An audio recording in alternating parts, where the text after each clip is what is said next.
Hey everybody, Joe Brunsman here from Chesapeake Brokers, Masters in Cybersecurity Law, former IT, author of 2 books on cyber insurance and compliance. And today is just a brief note on cyber insurance and remote work coverage. All right, so quick disclaimer, I'm not your insurance guy. Most likely, I'm not providing official insurance or legal advice. The following is for general information purposes only. All right, so let's talk briefly about why you should care. This slide took me all of about 2 minutes to put together with just a quick internet search. So right here, companies battle cybersecurity risks of having more remote workers, hackers seeing working from home employees as weak points, ransomware attacks jump as crooks target remote working during coronavirus pandemic leads to rise in cyber attacks, yada, yada, yada. For all you Seinfeld fans out there, the gist of it is, when you pushed everybody to remote work, you now just have that many more endpoints or potential avenues of intrusion into your network that have been created. So you have to think your footprint on the internet has now gotten larger, which means that your business is exponentially more likely to suffer a cyber breach. So, of course, this presentation is really about cyber insurance and kind of that particular portion of the equation. So, very broadly, how do cyber policies actually respond? Like, what does a cyber policy actually do? Well, put very succinctly, and there's a number of ways to actually define this, but for our purposes today, we're going to say it deals with a security event that occurs in or on your computer system. So from there, you have to think about, okay, well, what is a computer system? Now, remember, your cyber policy is a legal contract, so it's not necessarily what you think a computer system is. It's what your cyber policy defines a computer system to be. So here's example 1 of how this policy actually defines what a computer system is. Now, think about this in light of remote work. So here, for anybody who's just listening and doesn't have the visual up, computer system means computers and associated input and output devices, data storage devices, networking equipment, and backup facilities. Okay, fair enough. Operated by and either owned by or leased to the insured organization. So if it's a computer that is owned by the organization or it is leased by the organization, so your firm in this instance, okay, that's covered under a computer system. It doesn't seem yet to cover anything dealing with, say, personal devices that your employees could be using. Bullet 2 there, or element 2, operated by a third-party service provider. So that essentially what that's getting into is if you have an MSP or you are using some sort of cloud provider, then obviously you're legally liable for that data. That's a kind of a separate discussion on data holder versus data owner.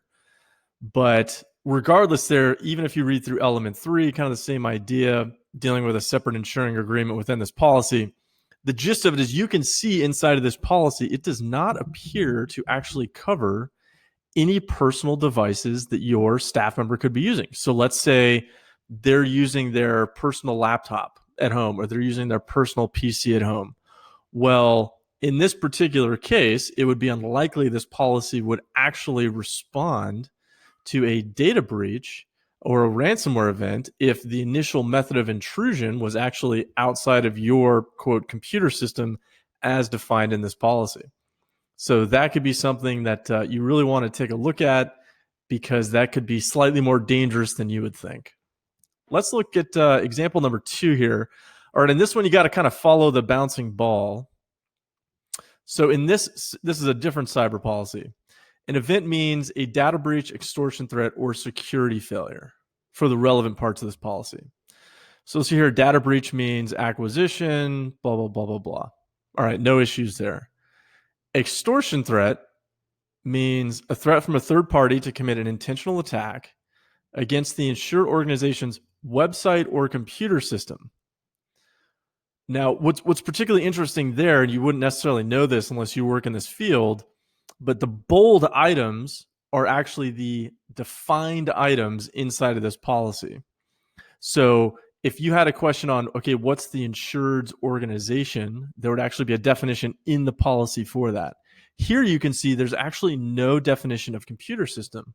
So what that means is it's actually quite broad.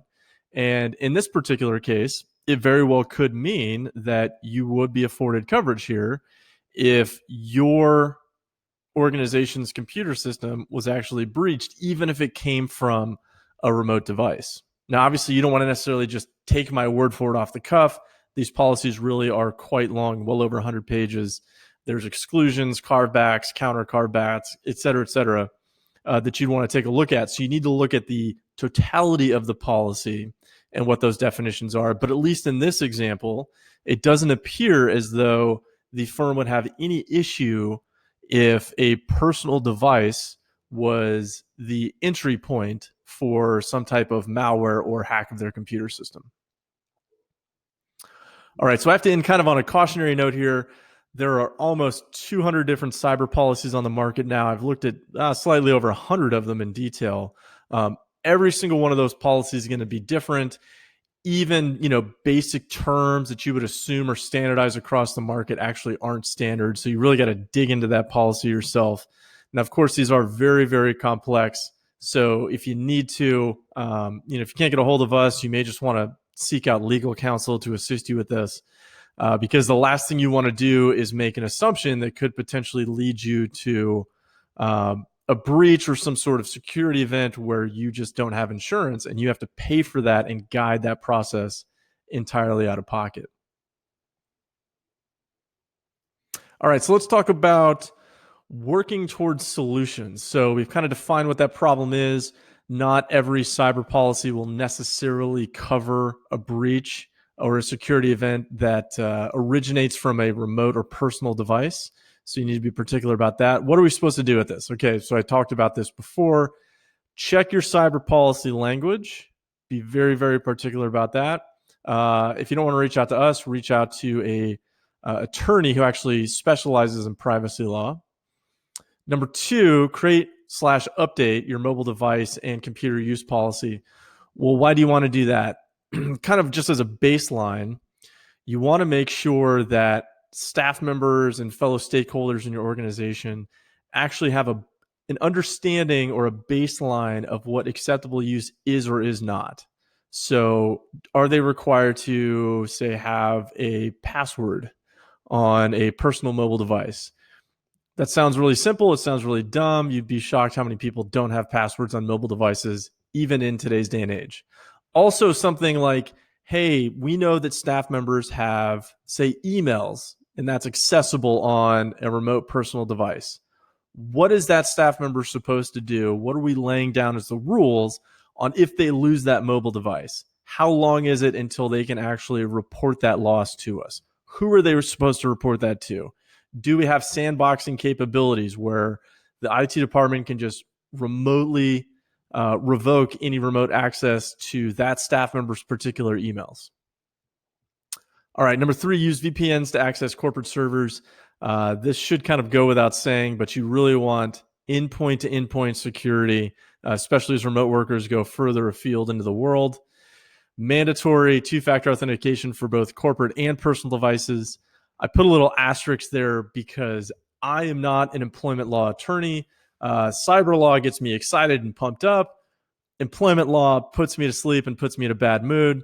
So you're going to want to talk with some sort of employment attorney on how it is, if it's even legally feasible in your particular jurisdiction, to enable 2-factor authentication, especially on those personal devices. That's where it gets a little bit touchy. There's a whole nother potential video inside of that. But for our purposes here, just reach out to your local employment attorney and see what your jurisdiction's particular laws are. And then finally, make sure that you're actually monitoring all of your endpoints and your network security. Now, it may seem kind of silly here, but it's just kind of a basic control. Make sure you actually understand who's accessing your network and on what devices. There's kind of a million ways to skin this cat, as it were, but the basic is if you don't know who's actually allowed to access your network, then in practice, anybody can access your network and you don't necessarily understand if that's an intrusion on your computer system that you should shut down, or if that's just somebody using a new mobile device, for example. If you can't distinguish between legitimate and illegitimate use of your network, you're going to have a lot of problems with cybersecurity. That's kind of step one in the CIS 20 controls. So make sure you take care of that. Talk to your IT professional if you need to. All right, finally, if you want to reach out to myself or Dan, these are our email addresses. That's all I've got for you today. Hopefully that helps out, give you some action points and some understanding of where you could potentially start with cybersecurity, cyber insurance, and dealing with this remote worker issue. With that, stay safe.